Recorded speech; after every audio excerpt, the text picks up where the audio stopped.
మంచిర్యాల జిల్లా నెన్నెల మండలంలోని అకాల వర్షానికి బుప్పారం, చిత్తాపూర్, గుల్ల సోమవారం, మెట్టుపల్లి ఆర్డీఓ హరికృష్ణ మాట్లాడుతూ పై అధికారుల దృష్టికి తీసుకెళ్తానని ఈ కార్యక్రమంలో ఎంఆర్ఓ, ఏఓ, బీఆర్ఎస్ సీనియర్ నాయకులు సింగతి రామచందర్ పాల్గొన్నారు.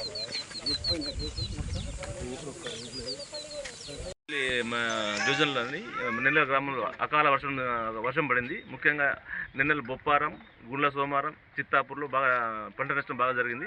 దాన్ని పరిశీలించ రావడం జరిగింది. ఈ గుండ్ల సోమవారంలో 15 ఇళ్ళ వరకు డ్యామేజ్ జరిగింది. వీటన్నిటికీ రిపోర్ట్ రాసి వాళ్ళకు గవర్నమెంట్ దృష్టి తీసుకెళ్ళి వాళ్ళకు నష్టపరిహారం చూస్తాం. నెన్నెల మండలంలో నిన్న పడిన రాళ్ల వర్షంతో మనకి మేజర్గా ఇప్పుడు మేము అన్ని విలేజెస్ తిరుగుతున్నాము. ఇప్పటివరకు తిరిగిన విలేజెస్లో బొప్పారంలో ఒక దగ్గర డ్యామేజ్ జరగడం గమనించాము. అలానే గుండ్ల సోమారంలో కూడా కొన్ని రైతుల పంటలు నష్టం జరిగినాయి, అవి కూడా విజిట్ చేశాము. ఇంకా కొన్ని గొల్లపల్లి కానీ లేకపోతే మైలారం కానీ ఇంకా నార్వాయిపేటలో కూడా కొన్ని క్రాప్స్ డ్యామేజ్ అయ్యాయి, జొన్న కానీ వరి కానీ డ్యామేజ్ అయ్యాయని చెప్పేసి ఫార్మర్స్ కంప్లైంట్స్ చేశారు. వాళ్ళు మాకు కాల్ చేస్తున్నారు. ఒక్కసారి అందరి ఫీల్డ్ విజిట్ చేసిన తర్వాత ఎంతవరకు నష్టం జరిగిందని మండల వారీగా చెప్పగలుగుతాం.